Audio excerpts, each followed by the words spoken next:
Pilipinas, Duterte pa rin ang tunay na nagmamahal sa atin. Laban niya ay laban natin. Pilipinas, Duterte pa rin.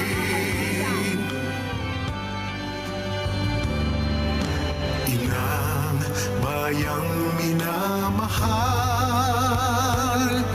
lagi kang ipagdarasal na muli kitang makita. Pilipinas, bangon mo'y pag-asa pa. Tumayo. Iwagayway ang ating mga banderang hawak.